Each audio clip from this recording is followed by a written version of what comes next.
Mark and Sean and Dan. All right, dump out of that. A political freeway. Every show's got to start. Political freeway. Political freeway. Welcome everyone to the political freeway. We're riding like bats out of hell. Shut down. HOV lane, baby.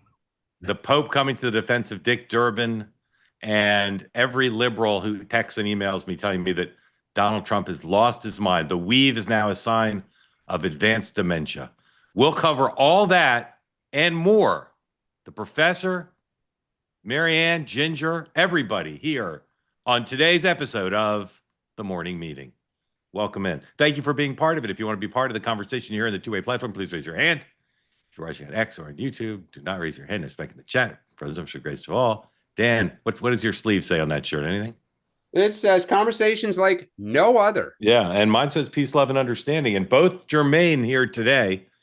Please, peace, love, and understanding. Yeah. Chuck Schumer's on Morning Joe right now. Let's take a listen.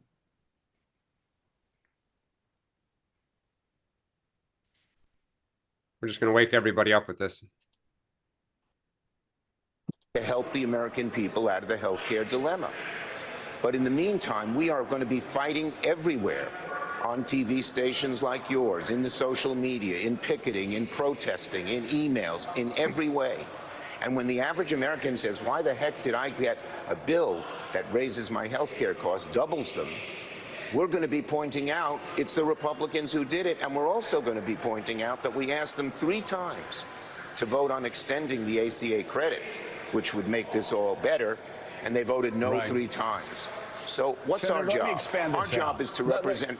Yeah, go ahead. Yeah, go ahead. Yeah, I'm sorry. Let's get to your job in a second. While you brought it up, I want to expand this out just a bit beyond this current fight to a bigger issue that is really impacting America. Even if you get, it's okay. Even if you're not in Medicare, good cue to dump out of it. We'll keep monitoring it. Why did we take that live? We took that live because this program is based on the Network News Division's morning meetings. If you've ever had the pleasure to listen in on one, you know they're unusual. They're unique. They're the best way to know what's going on around the country and around the world is the networks use all their resources to tell you what's going on. And if you were sitting in one of those meetings and on a day like this, Chuck Schumer popped up on cable, somebody in the room would say, hey, turn that up. Let's listen. And then they would, and then they'd find it wasn't that interesting, so they'd go back out of it. And then they'd be like, Mark, you took all the jelly donuts. Exactly. Quick word from our sponsor in just a minute, and then we're going to get into the day book and beyond. But Sean, what's your headline? If you were, let's say, a New York Post headline writer, the so-called Wood, at the front page of the Post, what would your headline be for the shutdown so far? If you're publishing right now, New York Post Wood headline, what would it be? Oh God, that's a high task. Yeah. Chuck's throwdown. I need a few minutes. I don't. Dan, you got any idea? Yeah, I thought for the spur of the moment, but stupid is as stupid does. New York Post, does that Dan. fit? Yeah, sure. I do. Maybe down Chuck, as opposed to up Chuck. Down Chuck. All right. Quick word from our sponsor. Chuck full of nuts. Quick word from our sponsor, and then we'll get right into it. Dan, I see you're wearing your Fairway and Green shirt. I am. Yep. Sean, just tell everybody briefly what you're wearing today. By the way, Mark, my I'm wife's wearing stuff a should be here end of the week. Very What's excited that? for it. My wife's getting her stuff soon. Yeah. Yep. Just briefly, our friends at Fairway and Green have outfitted you in what, Sean? Just tell us what it is. Is it Mark? pullover? It's the large quarter zip pullover in a dark shadow gray, emboldened with the morning meeting logo on the left sleeve. On these cold fall mornings, nothing better than a Fairway and Green quarter zip. Like I said, the dark shadow gray hides some of the, You can spill on it. Charcoal. I never read the chat, but someone just put in for the New York Post Wood Chuck roast. Oh, I like it. That's the winner so I far. love the New York done. tabloid headlines. Well Love done, them. Jeff. All right. This episode brought to you by our friends at TakeLean.com. TakeLean.com. I'm going to tell you at the end of this brief advertisement how you can get, believe it or not, 20% off. Avoid fad diets, juice cleanses, cabbage soup. You don't want any of that. By the time most of us have hit 60, they've lost and regained lots and lots, hundreds of pounds. That does a lot of damage to you. Doctors call it, Dan, they call it weight cycling. Ooh. Don't want to do that. So what you want to do is you want to get help, not weight cycling, but losing weight in a healthy way. Non-prescription lean created by doctors. It's an oral supplement. It's not one of those GLP-1 injectables. The science behind it, you can read about it on the website. It's healthy. It helps you maintain healthy blood sugar, helps control appetites and cravings, and burns fat by converting it to energy. So go to the website right now, takelean.com, 20% off. Use the promo code MARK, or as they say at the Red Sox games, MAC. 20% off, promo code MARK, takelean.com. Thank you for your attention to this matter. And now we head straight into the day book, where probably the marquee event of the day is a bunch of cable news hits. You're just going to see surrogates on both sides.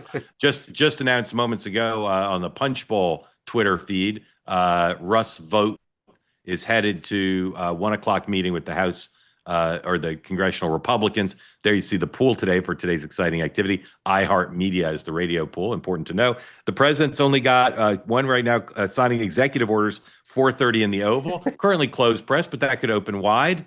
And if it does, you'll see full coverage on Two-Way tonight.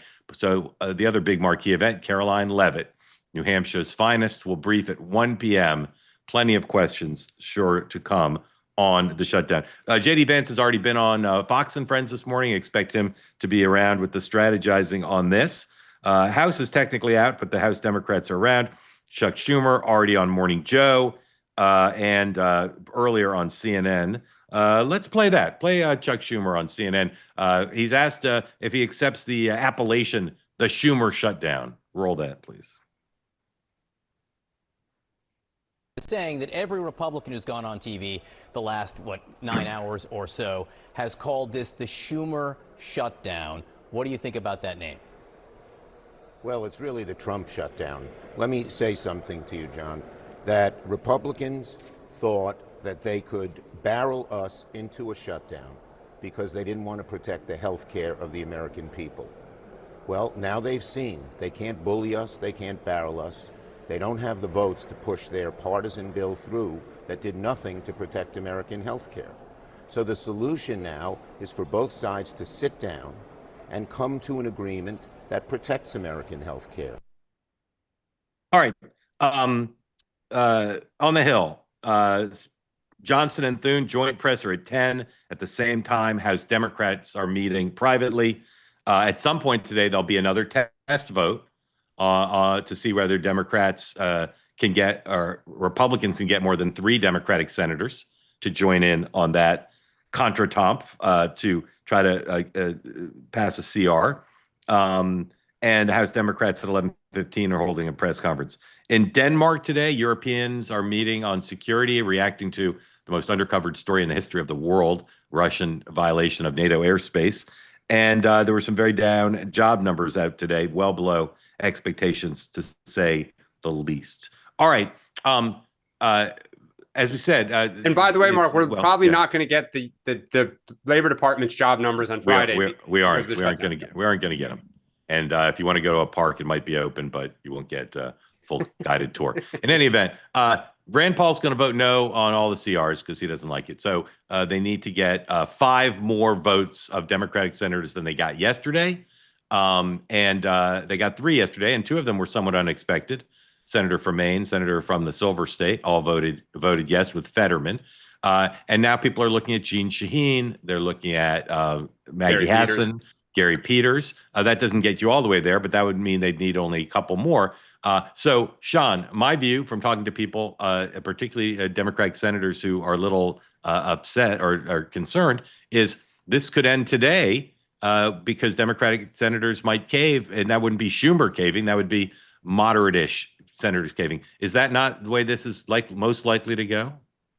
I don't think there's any other way that this goes. I think it's just going to be a slow attrition of like you'll pick up 1 or 2, and then it's going to be hard to be the one that is going to face the pressure. So, they pick up Peters and then they go, okay, does Maggie Hassan say, I got to do this? But I think, we need 5. I think you might pick up 1 or 2 on the vote today, and then it's just going to be a matter of drip, drip, drip. Dan, these senators who voted yes yesterday, and the ones who might vote yes, how would they be coordinating with Schumer? Would he be trying to hold them in line, or would he say, you do what you need to do? How does that dynamic work? Well, usually you would not want to anger your leader and you'd not want to blindside your leader. But given the bind that Schumer is in, I would imagine that they're going to give him a heads up. We've talked about this the whole time. No one sees an exit plan for Chuck Schumer other than what we just described. I don't necessarily think they'll cave today, but I do think by the end of the week they may. But wouldn't they kind of be bailing Schumer out? In other words, of course, then he'll kick and scream and say, gosh darn it, but there's no other option out of this. Like, it's just like Obama was never going to sign a bill to undo Obamacare. Trump's never going to sign a bill to undo the big beautiful bill. So, Sean, would the White House, if Schumer called JD or somebody, I don't know who he would deal with at this point, but if Schumer said, "Look, I'll get you the 8 votes, but you got to give us something," would the White House at this point be willing to give him anything, or they'd say nothing? Just we'll first open the government and then we'll figure it all out.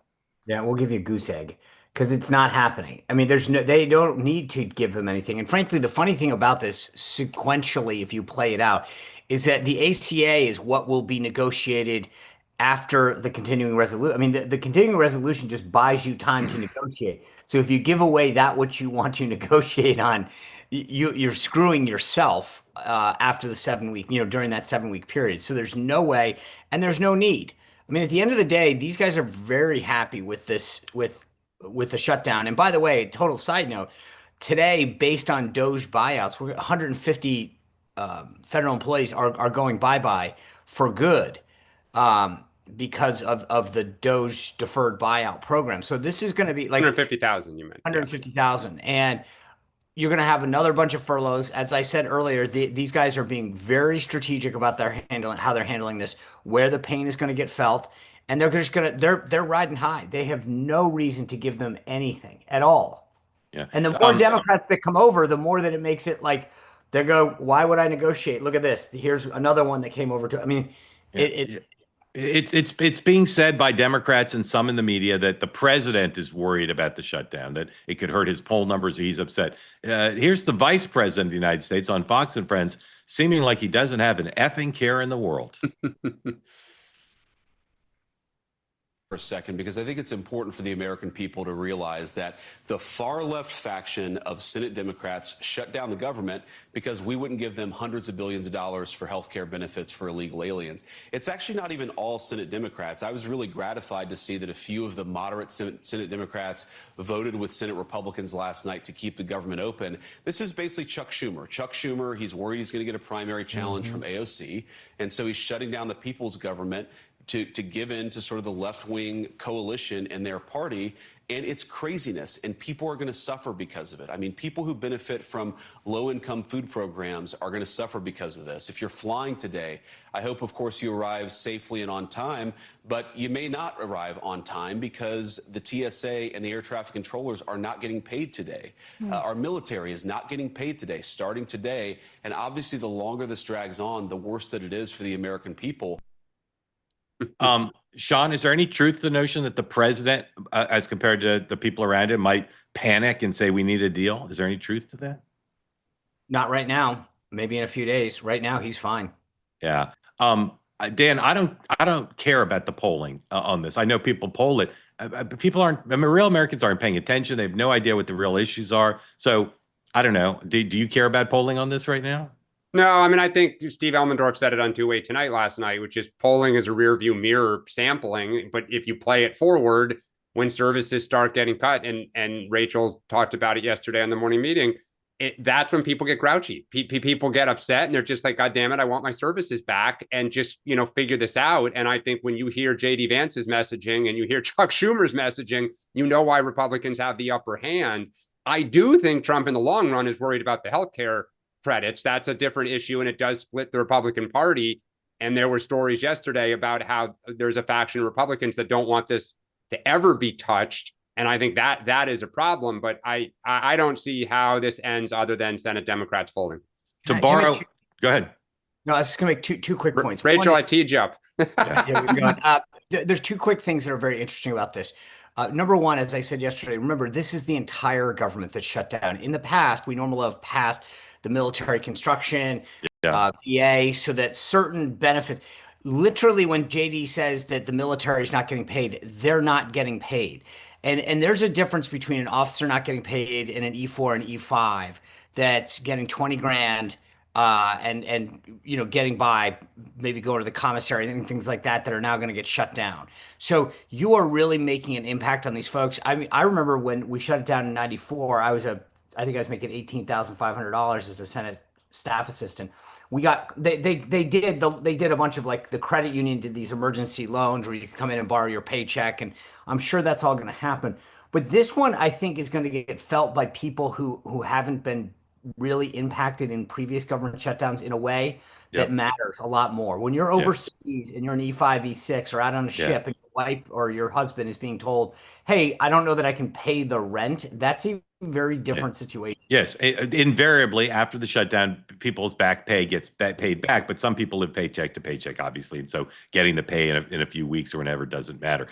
To borrow one of the finest lines from Woody Allen's Annie Hall, we happen to have Rachel Bade right here, aforementioned. And Rachel, sometimes my colleagues, when they send me like a note describing who's on the show, they'll say veteran journalist Rachel Bade. You're too young to be a veteran journalist, but you're a very experienced journalist and you know about the shutdowns. Thank you for joining again. I'd love to hear just your latest reporting and sense of where we stand on the prospect of more Democratic senators voting for the CR, what the White House posture is. Take it away. Thank you for joining. Sure, of course. Look, this hasn't happened in 6 years. So I think over the next, week or so, if it lasts that long, we're just going to have this, gut-wrenching reminder of what shutdowns mean. I mean, just going back to what Sean was talking about and Dan before, hundreds of thousands of federal workers being home. I mean, it's not just some people who live paycheck to paycheck. Most people cannot go without getting a subsequent paychecks. Like, that's just the reality of things.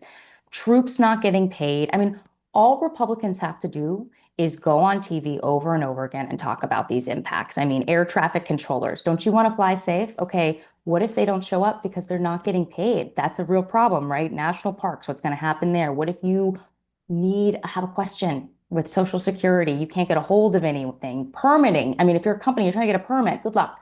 So it starts to really hurt right now. And that's why, I mentioned this last night on 2A p.m., the conversation is going to shift from the ACA tax credits to the emergency. And that's why the pressure is just going to skyrocket on Democrats right now. I think the fact that Schumer lost 3 people last night shows kind of where this is going, right? And I do think more people will peel off. Now, I don't know if it'll be 1 or 2 at a time or if they'll all jump together. One thing I do want to say about Schumer is that typically the leader is supposed to give these members cover. So, instead of just saying, okay, we know where this is going, you can, go out on a limb and be pummeled by the party. It's his job to give these people cover too. So I'm going to be watching him pretty closely, obviously. Rachel, if it is the 3 who voted yes yesterday, and then we add Shaheen and Hassan and Peters, who are the next most likely to get to 8? You'd need 2 more by my back of the envelope math. I would look at Kirsten Gillibrand. She is currently running the Senate Democrats campaign arm. She's smart about this stuff. She knows this is not smart. I mean, she may not say it, but I would bet she does. And, during the March shutdown, there was a private meeting where Democrats were debating whether or not they wanted to actually take things to a shutdown. And she was one of the more vocal people. I believe there was reporting at the time that she was yelling about how stupid it would be to do something like this. So, look. All right, one more. We need to give us one more name. Can I What do we have? Peter Bennett, Michael Bennett. Did we say Michael Bennett? No, Michael Bennett's a good one. Hickenlooper's up. Yeah. He knows. I mean, these people have been around for a long time. They know shutdown politics don't work. It doesn't work. And Mark Bednar in the chat adds Ossoff as well. So that's a pretty watch Ben Ray Lujan, because New Mexico has a huge federal presence, and he's up as well. Look at that, though. We've just that's come a universe. Like we're well above 8. I mean, that's a universe that gets you to 12. And Jackie Rosen now has hung out on a limb with Cortez Mastro. I mean, Rachel, anything else you see moving today besides this question of Senate Democrats and the OMB director on the Hill? Anything else you're watching in terms of moving pieces? Wait, first of all, do you know when the vote's going to be? I don't. No, okay. I don't know. Okay. I tried to get my toddler to school this morning. Haven't checked in on vote times, but No, I mean, another big dynamic, we talked about it yesterday, is like the president being this wild card, right? Sean, you were talking just a few minutes ago about how, right now there's just posture in this belief, there's no reason to give an inch. I totally agree with you. I think they don't have to. I think the pressure is going to build and Democrats are going to cave at some point. But I don't know that it's a question about being panicked as much as it is a question about President Trump, being like loving to be, the master of the deal. I am curious what you make of that because, like I said, I was told that he is intrigued by this, and if he even like gives Democrats even a little bit of hope that maybe he's going to make a deal with them on ACA, healthcare credits, then I think this could actually drag out a little longer. So Yep. I'm curious as somebody who's very close with him. Yep. Sean. I just think that what I said before, they're basically saying the deal is to be had on phase 2. Don't give up, Yes. give up the store now. As long as he does I also that. think that the people surrounding him, Russ and others, have made it very clear that we can actually get a bunch of the agenda done during a shutdown because of the unique circumstances that allows us in terms of federal government, federal employee, federal policy. Russ has been, I think he said this yesterday. It's absolutely, I think, when Russ was in 8th grade, he wrote a paper on what I'd do during a government shutdown. So he's fired up, ready to go. And I think they've made sure that they know what the plan is and what they can do. I don't think it lasts much longer than the weekend. But for a lot of the pain reasons, I also still believe that there is a valve, which is let's get military pay, let's get veterans pay, let's get a bunch of this veterans benefits, let's get a bunch of this stuff that's essential. There's 3 bills that are teed up that they could just say, get those off the table. We'll at least minimize the pain.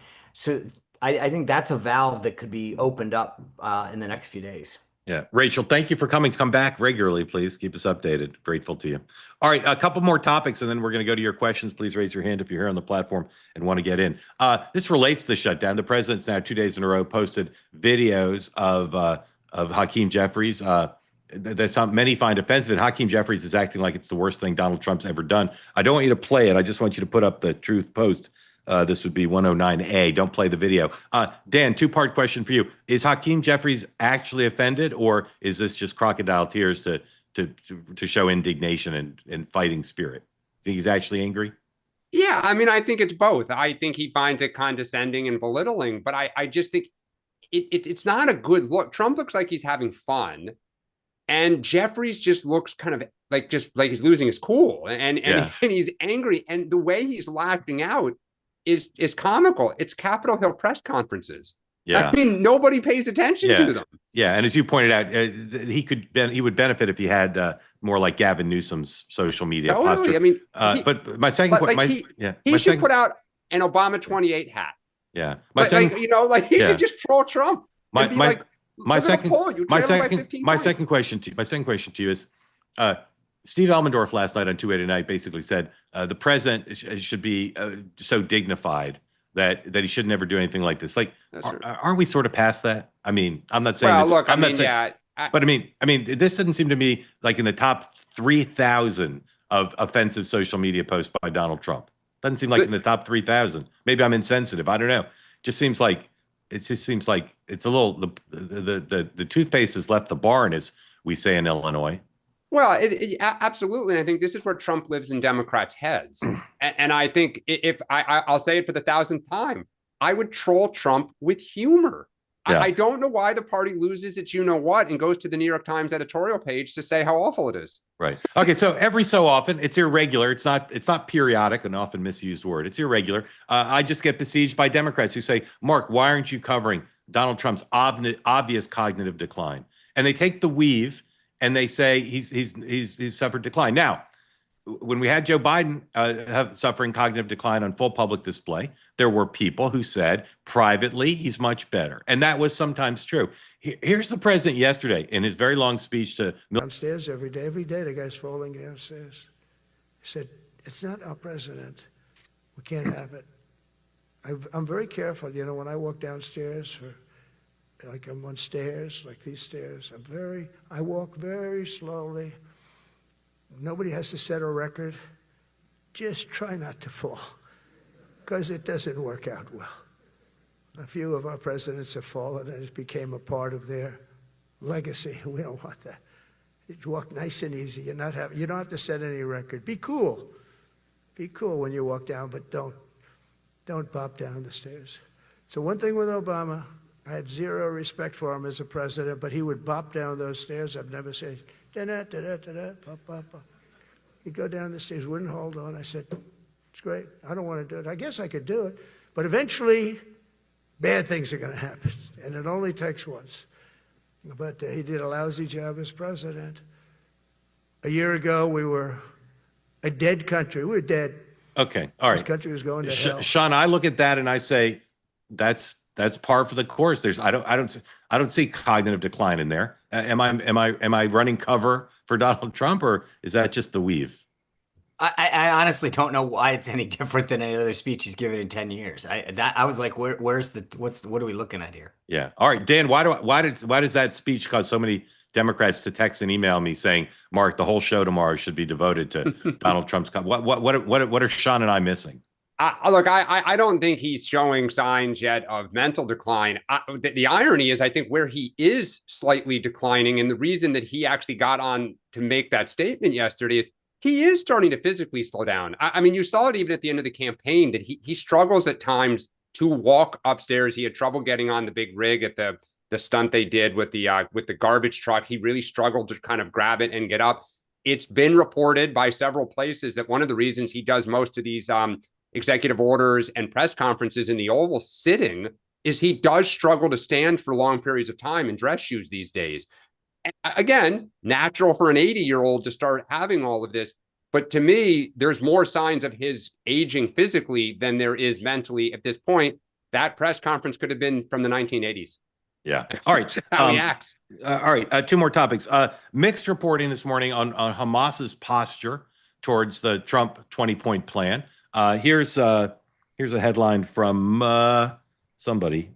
Put up the headline. I'll find the number if you insist. But Wall Street Journal. Hamas indicates it is open to Trump peace plan as it faces pressure. That's from the Journal. But the BBC is reporting that Hamas is likely to turn down the plan. There's a Journal headline. Hamas indicates it is open to Trump peace plan as it faces pressure from Muslim nations. Militant group has expressed reservations about the terms, Arab mediators say. So that's a little bit mixed, but open to it. The BBC is suggesting they're going to be against it. Gentlemen, do you have any thoughts on this? Obviously, the president said he'd give him a couple days, so we're either at the deadline or getting near it. Either of you have a feeling about where this is headed? I've just got to believe that if you're Hamas and you don't take this, and you're either getting back-channeled by the other Arab states that said we really didn't mean to sign that, or you're literally creating a death wish, because they're not. I mean, I think at some point Trump's just going to tell Bibi, well, we tried, go for it. Yeah, I think the interesting thing is, I mean, on some level, and I'm just saying this as a political analysis, like it's bad for business for Hamas to cut a deal. Like for Hamas survives because of the outrage and the idea of never give up. But they get their funding through the Middle East. So if their funders say that's it, no more, if Iran tells them, if the people in Oman and other places that backdoor money to them say that's it, we're cutting off if you don't accept this, then I think they'll have to. But otherwise, fighting is good for business for them. I think that's the key. That's the key, though. Is it what are they being back channeled? Hey, we signed this, or we said this stuff because we were forced to, or we kind of thought we had to, but you guys are good with us, don't worry. Yep. Or is it, hey, we meant it when we signed it, and that's the tell in the whole thing. Yep. Yeah. All right, one more story, then to your questions. Again, sporadically, not periodically, up pops the story of prominent liberal Catholic American politicians being denied communion by their local parish because of their position on abortion. Liberals say, well, this is unfair because why are you giving communion to people who, for instance, who support the death penalty? Because the church also opposes the death penalty. Again, this pops up with Nancy Pelosi, et cetera, and Joe Biden. Now it's popped up, John Kerry. Now it's popped up with Dick Durbin, who was slated to receive an award from the Chicago Archdiocese. Last night, he rejected the award. He said, I won't accept the Lifetime Achievement Award because of controversy. He was being given it for his position on immigration because Democrats are more aligned with the Catholic Church on immigration policy than Republicans are. What's different now, and the reason why we're talking about it, besides I'm a sucker for all stories involving Dick Durbin, is the Pope is not only an American, but he's a Chicagoan. Right. So here's the Pope speaking about this delicate issue for the church about what to do about American politicians who may be pro-life or pro-choice, maybe pro-death penalty, pro-anti-death penalty. Here's the Pontiff, 112. I'm not terribly familiar with the particular case. I think that it's very important to look at the overall work that a senator has done during, if I'm not mistaken, 40 years of service in the United States Senate. I understand the difficulty and the tensions, but I think, as I myself have spoken in the past, it's important to look at many issues that are related to what is the teaching of the church. Someone who says I'm against abortion but says I'm in favor of the death penalty is not really pro-life. So someone who says that I'm against abortion but I'm in agreement with the inhuman treatment of immigrants who are in the United States, I don't know if that's pro-life. So they're very complex issues. I don't know if anyone has all the truth on them, but I would ask first and foremost that there be greater respect for one another and that we search together both as human beings, in that case as American citizens or citizens of the state of Illinois, as well as Catholics, to say we need to really look closely at all of these ethical issues and to find the way forward as church. The church teaching on each one of those issues is very clear. Thank you very much. Grazie. Just to be clear, if the guy wants to host or co-host a two-way, His Holiness is welcome at any time. Amazing. Dan, just your general thoughts on this, on his weighing in on this perennial issue as it pertains not just to Dick Durbin, but more widely to Catholic American politicians of both parties. Yeah, as a Democratic Catholic, I mean, amen that somebody's putting this all on the table. I think, as you say, Democrats have pulled their hair out for years that, the one issue that conservative Catholics have just not wanted to give up on is the issue of abortion. But here you have all these Democrats, Nancy Pelosi, Joe Biden, who literally go to church every single week, are good practicing Catholics, and somehow because of one issue, they're not allowed. Sean, you're shaking your head. You can't be a good practicing Catholic that promotes the killing of innocent babies. You cannot do that. Can you be a good practicing Sean, all right, Catholic so if you support the death penalty? No, you actually can't. No, actually, okay. And you can't be for the inhumane treatment of immigrants. And great. And tell me who supports the inhumane treatment of. Well, just how about the death penalty, Sean? Forget the teaching of the church is clear on the death penalty. If you are pro-life, you support. There are exceptions that the church has made for the death penalty, however. So I'm sorry, Sean. I still don't understand your position. Yeah. No, my position is that if you are pro-life, you are pro-life. And so with respect to the death penalty, the church is clear that it does not support the death penalty with the exception of certain extreme conditions. Right. So many Republicans who support the death penalty and are Catholic, shouldn't they be denied communion at the same standard as denying communion to people who are out there promoting the death penalty? I think there's a big difference. How many people were put to death by the death penalty last year in America? 10? I don't know that that's the standard. It's what your it's what your public policy position is. Right. They constantly call for the death penalty. I mean, and I'm going to go back to, you can't tell me that the treatment of immigrants is humane. Even the church has criticized it. So whatever we think, the church have criticized. Whatever we think. Well, the Pope has. The Pope is our leader, Sean. Yes, and I will say that there is a difference between what the definition of treating someone humane is. I would argue that someone who enters a country illegally and then expects benefits. But you're not the Pope, and the Pope doesn't agree with you. The Pope has not weighed in on that. But this is where I think it's great to have a Pope put it all on the table. Catholics can debate. Look, I will say this. The one difference with the Durbin thing is the following. There is a big difference between the Pope preaching tolerance and understanding and giving an award to someone that openly defied church teaching on an issue and supported the killing of innocent life. That is a big difference. You don't give awards to somebody like that and then say, okay, well, here's the teaching of the church. Can't do it. Sean, if the standard for Catholics is you follow every Catholic teaching, no award would go to any politician ever. Then maybe they shouldn't give awards to politicians. I'd be good. Or endorsements. Right. Okay.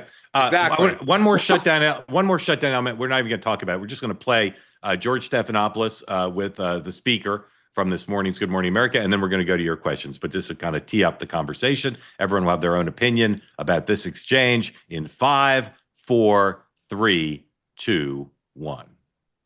This morning, the Democratic proposal is designed to prevent millions of Americans from losing their health insurance, losing Medicaid coverage, or paying higher health care premiums. Why are you against that? Oh, my God. That's an absurd statement, what you said there. Let's be clear about what happened last night, George. No, George, let me tell you what happened last night. Everybody can go and review the facts for themselves. 44 Senate Democrats voted to reject a clean, nonpartisan continuing funding resolution to keep the United States government open. The Democrats said instead that they wanted to give health care to illegal aliens instead of keeping critical services provided for the American citizens. That's what happened, plain and simple. Every Democrat in the House, except one, voted against the clean continuing resolution. It was nonpartisan in nature. There are no policy riders on it that Republicans favored. It's exactly what Chuck Schumer and other Democrats voted for in March. But they've changed their tune. They changed their tune because Chuck Schumer is having political problems right now. That's just a simple fact, and everybody knows that he's trying to outrun the far left portion of his base, so he's decided to inflict pain on the American people. Here are That's facts. the reality of what we're facing. Here are the facts. The proposal does not provide health care for illegal immigrants. Illegal immigrants cannot buy health care under the Affordable Care Act. How much longer is this? They cannot receive health care subsidies. No. How much longer is this? Immigrants are ineligible for Medicare, Medicaid, and the Children's Health Program. The Democratic bill does not make them eligible. It does, actually, because what it does is it unwinds the changes that Republicans put into the big, beautiful bill, the big signature legislation that we passed and signed into law on July 4th. That has been very successful in shoring up Medicaid for the people who are actually eligible to receive it. What we did in the bill, and the CBO just verified this 3 weeks ago, the Congressional Budget Office, the nonpartisan arbiters of everything up here, they said that those provisions have helped to reduce premiums. Why? Because we got ineligible recipients off of Medicaid, illegal aliens, and able-bodied young men who are riding the wagon who are not eligible to be there. Medicaid is intended for specific populations of U.S. citizens. That is young, pregnant women who are down on their luck, the disabled and the elderly. Those resources are being drained from those folks, and so we fixed that. We reduced fraud, waste, and abuse in the program. Chuck Schumer's counterproposal on the CR would reverse that. That is a simple fact. The CBO did not say that about illegal immigrants. You've made your point right there. Let me ask you about President Trump. All right. I think from now on, I will be calling it the Stephanopoulos shutdown. What do you think of that, Sean? You like that? Stephanopoulos. I mean, I got to be honest with you. The last 2 weeks have shown that ABC has decided to go full MSNBC. It's embarrassing. That is the idea that he thinks he's a host. He should have been back behind the podium for that. That was embarrassing. The bottom line is, by the way, when Maxine Waters was asked this yesterday on the record, I'll play the clip tonight on my show for anyone who wants to see it. They asked her, do you support? And she said, it shouldn't matter your citizenship. It should be for everyone who's in this country. When Savannah Guthrie asked the question of every Democrat running for president, would healthcare in this country cover everyone in this country, legal or illegally? Every single person raised their hand. There is no denying this. And the bottom line is the speaker was right. All this does is extend current law, current spending for 7 weeks. Full stop. That was embarrassing for me. Dan. I mean, look, this is what you're going to see. If you turn on certain conservative channels, you're going to see it's all about illegal immigrants. You turn on progressive channels, and you're going to see this is about healthcare. Max, is that a At real least we can agree. At least Max, we can agree that ABC is a progressive station. Max, is that a real background? That is a real background. Where are you? Dubai. I'm at Casa Cipriani. The back is downtown. Downtown, yeah, absolutely. That's amazing. It's a little crisp out there today. It's beautiful today. Yeah, actually. yeah. In the sun, it gets warm. It gets warm. It's gorgeous. Yeah. Couple of things. Hold on, I got one more question for you. Is the sweater mustard? It is mustard. Very good. Very daring. Very daring of you. If I tried to wear mustard on the show, there'd be nothing but We have breakfast. Yeah. Come on down, Sean. Anytime. All right. Okay. Wait, do you own it? I'll take a free membership. Okay. All right. Maybe we'll do the show from there tomorrow. Max, like your membership number? I would love to have you. Okay. How's the Wi-Fi, Max? It's probably good. You seem pretty good. Wi-Fi is great. Is it a members only thing? It is members only unless you are a hotel guest. Okay, but you can get us in. I could get you in definitely. Dan, I don't know, but okay. All right. Well, we'll talk about it because I'd love to do it from down there. I got to check the weather though. And Dan, we could start wearing our cold weather Absolutely. Fairway and Green stuff. Max, thank you for your patience. Thank you for being part of the two-way community. The floor is yours for Dan and John. Couple of things. Number one, George Stephanopoulos is not on a progressive channel. He's on ABC, which has a broadcasting license. So that if I was the Republicans, I would sue an FEC complaint as an in-kind donation. And George Stephanopoulos, I mean, he was a Clinton hatchet man. How he's non-partial reporter is beyond me. Second, Dick Durbin. How is somebody still considered a public servant when they're enriching themselves for multiple decades? The term really needs to be reevaluated. Like, if your business is politics, your business is politics, and you're enriching yourself being a politician, you cannot be a public servant. You're enriching yourself. You're in the business of politics, and that's okay. But at least, be real about that. Finally, I'd like to understand, everyone's talking about this CR and this shutdown. This is just adding another, correct me if I'm wrong, I'd defer to Sean, another $1.9 trillion on our deficit, this continuing resolution. We're not doing anything, great here. So how is this even I'd like to understand how this is a debate, adding another $2 trillion of debt onto us at these spending levels. I'm pretty much, throwing my hands up on this. I'm confused.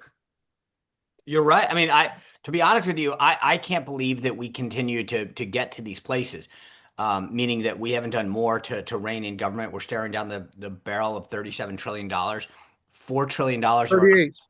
Huh? 38. Well, 36. At that point, and we're overspending by $2 trillion a year. I mean, to me, the whole notion that this isn't a bigger issue is embarrassing. And the funny thing is, if you're a Democrat, taking the current levels is probably the best deal you ever can get. This is a joke. We should be cutting, not continuing. Republicans have absolutely no desire to cut. I mean, I don't disagree with you on that. It's a total farce. It always has been. I mean, and Max, I'm glad that you are very upset about Durbin enriching. I'm sure you're equally outraged by the Trump family. Equally outraged. Donald Trump was a business person who did this. That's, by the way, Max, the only reason that crypto thing took off is he's president of the United States. Max, was Donald Trump your landlord? Yes, he was my landlord. He was my landlord. Absolutely. Max, I have a question for you. I paid rent to the Trump organization. Max, Paul Pelosi is a businessman. He's been an investment banker since the 70s. You have no problem with, if your history is a business person, I have no problem. Then it's good. I had no problems with Paul Pelosi making money on his own. Paul Pelosi trading on insider trading that his wife gave him, that's a problem. You and I would be buried under the prison for that. So would the Trump children.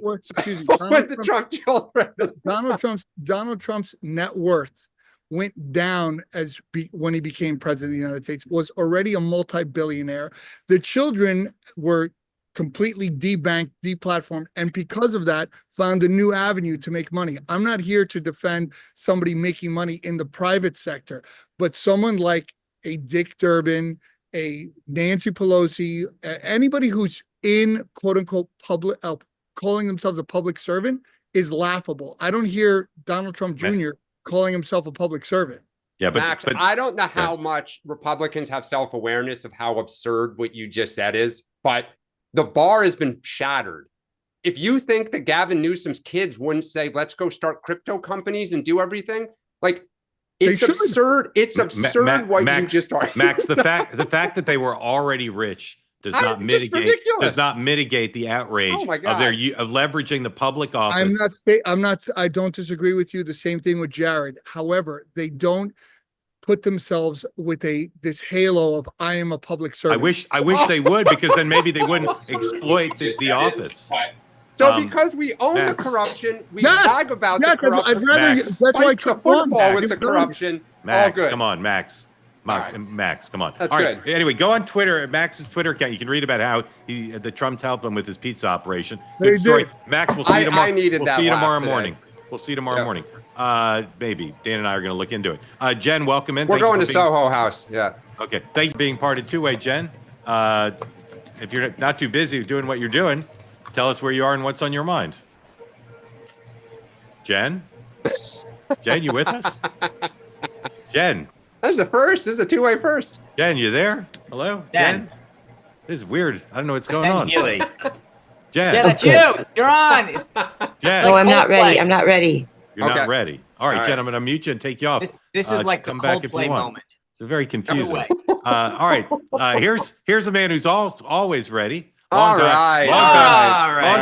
time radio shock jock. That was me. Michael Graham, who's going to tell us about the two New Hampshire Democratic senators, both former governors, who may well break the shutdown logjam. Ladies and gentlemen, the Granite States, Michael Graham. Welcome, sir. There was a lot of chatter because Senator Shaheen was in that clutch on the floor of the Senate last night. We were all watching, and it looked like she was trying to talk sanity to her party. But in the end, she voted with the majority. I mean, that's one of the things that's so funny.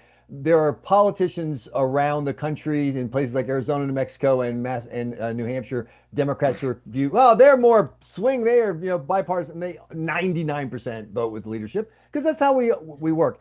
Hey, Halperin, do you see the Politico story about how the White House is going to leverage a primary against New Hampshire Governor Kelly Ayotte to force her to draw new maps? I did. Total crap. I don't know who is writing this stuff.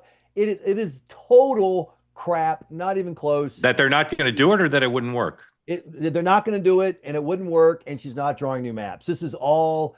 My theory is that because John E. Sununu is polling within single digits of Chris Pappas to replace Shaheen, that everybody on the Congress side, the NRSC, NRCC, they just want every fight they can have up here to get more money to try to make it close, and so that's what I think it is. Sununu, is Brown going to drop out of the Senate primary? Brown's not going to drop out. Brown started the race with a chip on his shoulder. Now that Sununu's in, he has 7 chips on each shoulder, and he is out swinging away. And this is my message to the Johnny Sununu fans. Remember the scene in the first Rocky when they're in the corner and Apollo's waving at the crowd after that first round, and his manager says, he don't know this is a damn show. He thinks it's a damn fight. And Scott Brown wants to fight. Who's the favorite to win that seat right now? Pappas or Sununu? Pappas. New Hampshire does not vote for Democrats at the federal level, period. Check your math. Republicans. You mean Republicans. Thank you. Yeah, New Hampshire does not vote at the federal level for Republicans. Not going to happen. Johnny Sununu will lose to Chris Pappas. It'll be a fun, interesting race like 2014 with Scott Brown, but he'll lose. Interesting. Okay. Remember, but I have a question for you guys. Yeah. So Representative Maggie Goodlander voted for the shutdown like the rest of her Democrats, and she sent out this tweet, and I found it off-putting, but maybe I'm just a jerk. It's terrible that these workers are going to be out of their jobs. It's terrible that the janitors will be mopping away with no pay. It's terrible. So Maggie Tamposi Goodlander, $40 million trust fund baby, married to Jake Sullivan, who literally owns part of a golf course in Florida, am going to give up my pay for the next week. I talked to some Republicans who think, no, it's good. It's, you're on the side of the little people. I found it off-putting. I was just curious what you guys thought. That's why I bugged you this morning. Thank you for your time. Okay. Dan, go ahead. I mean, you're a rank and file House member. It's something to say. It's a way to try to show I'm with you. I don't think any. Is she giving it back to the treasurer or donating it to a charity? It's just a tweet, so she didn't say. But someone said to me, well, Trump's not taking any money. Yeah, but Trump didn't vote to take other people's money away. If she had voted against the shutdown and then said, this is terrible, look what you're doing to my poor people, I'm with them, I'm not going to get paid. I think it was great. I think she looks like a jerk. I think it's like, hey, it's just a paycheck. Sean, what do you think? First of all, I don't think you're a jerk. So that just let's get that out of the way. Second, I think this is it's stupid politics. I get it. It's showy. In some ways it's cute because everyone goes, didn't you hear she gave back her salary? But I'm with you.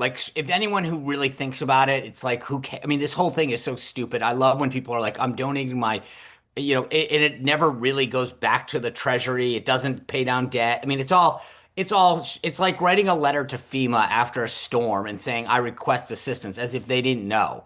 Right. I mean, it's politics. It's part of what you do. It's PR. So I give her a little bit of credit for doing it, but anyone with a brain knows that it's just a stunt. And I think the problem for Dan is that when your message has been government shutdowns are always bad and you made Republicans look like idiots, which I think they were. When I was very young, when Gingrich did it the first time, I thought it was going to be great. Learned my lesson. I've hated him ever since.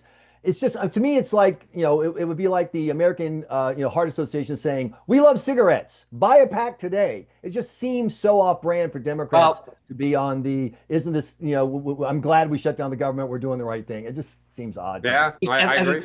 As a side note, considering your example, if you start to realize some of the stuff that the Heart Association and others have done to sell out, it actually is probably not a bad example. Michael, thank you. We'll see you soon.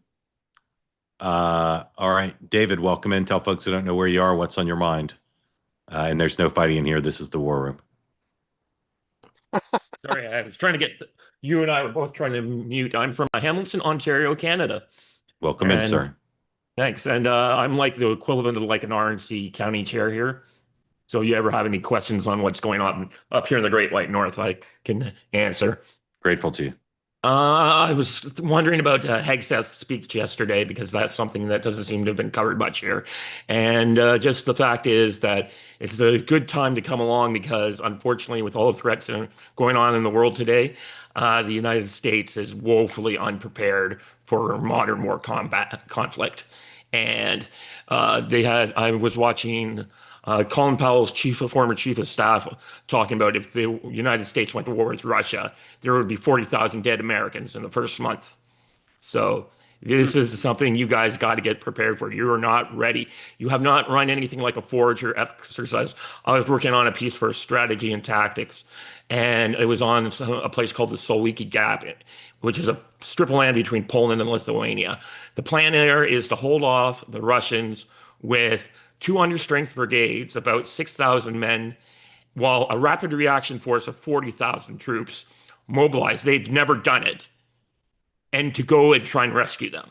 Okay, David, hold on. We got the point. Sean, is David right that we're paper tiger, woefully unready to fight a serious conflict?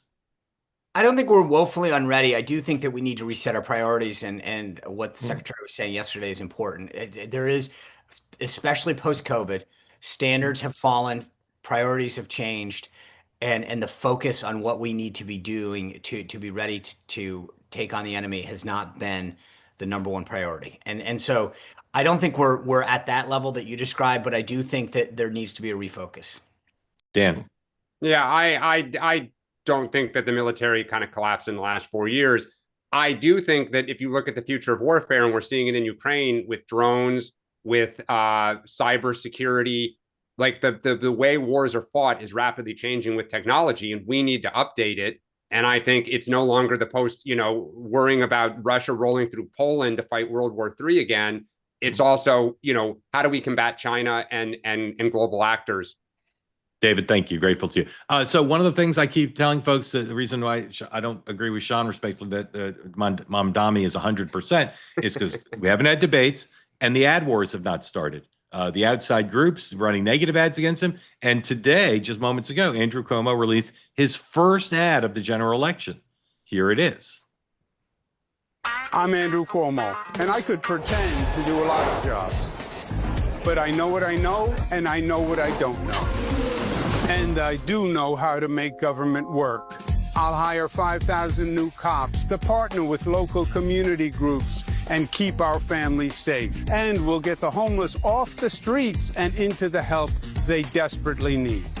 There are a lot of jobs I can't do, but I'm ready to be your mayor on day one. All right. Were those shots of him doing stuff, was that AI or was that real? Anybody have a view on that? 100% AI. There's no way that dude's hanging out. AI. All right. Dan, what do you think of that ad? It's not a negative ad. It's a high concept thing. I mean, those fake jobs things go by so quickly. I'm not sure normal viewers going to see it, but what do you think of the spot? The message is good. He's a little stilted delivering it. It's not the smoothest delivery, but the message is good. And if you had the volume off, I think most New Yorkers would agree with it. Sean? Look, I think it's a cute ad. The problem that Cuomo has, and so I'll give him credit. It looks good. I agree with Dan. I think the delivery's a little off. He looks a little stiff. But at the end of the day, the problem is that people remember what he did as governor. And that's part of the problem. He doesn't come off as this. It's not like he was an effective governor post-COVID and can say, guys, remember me? I'm the guy who fixed New York. I'm the guy who did the following. Let me be your mayor. I can do this. I think there's still a residual reminder to a lot of folks that like, hey, that's the dude who masked us, that did all this stuff with seniors and ventilators. And I mean, like, this is not a guy who has a strong track record, and obviously a lot of the other issues that he had from an HR perspective, he is not exactly somebody who I think people are looking at and says, this is Mr. Fix-It. Well, and that's where ultimately he's going to have to then the second half of that ad is in the future is going to need to be the contrast because it's compare me to the alternative, not the almighty, and that's what he has to hammer home. 100%. Yeah. All right. We'll talk about that in a second. Just play it, Paul. Play it again. I just want to see the top and see if those things are obviously AI or they're possibly real. Just play the top again where he's. What is he? He's like a. What are you looking for? What do you call he's a conductor. Maybe freeze it. Yeah, subway conductor, but just freeze it on. Not the subway one, but the next one. I'm Andrew Cuomo, and I could pretend to do a lot of jobs. All right, that's not even him. Yeah, that's AI, all right, that one. Freeze AI. that one. Freeze that one. Is that even Andrew Cuomo superimposed? Or no. He looks kind of like what's his name from the E Street Band in The Sopranos. Stevie Van Zandt or whatever. Looks a little bit like Stevie Van Zandt, doesn't he? Yeah. All right, play. See if there's another one. See if there's one more. And I know what. Yeah, what like that's like he's like a stagehand. Yeah. I mean, I don't think his. I think he's a little older looking. All right, let's just workshop this. Next one will be a negative ad. Maybe there'll be one more. Oh wait, look at the bottom. Wait, go back for a second and look at the bottom. Yeah, it says AI. Right there you go. This political communication was now. Is that legally mandated? I wonder if it is in New York. Yeah, look at that. Nice eye, Dan. Whether the next one or the one after that's the first negative ad, Dan, what would you focus on? Would you focus on crime or competence? What would your frame be on the first negative ad against Mamdani? Yeah, I would focus on crime. Yeah, yep, and quality of life. Because look, I think all of the above. He needs ultimately he needs the Black community to come with him. He needs the Latino community to come with him. And so you need to go, they want safe neighborhoods, you want opportunity. And I think you have to also go on the fact that Mamdani can't do all this on his own.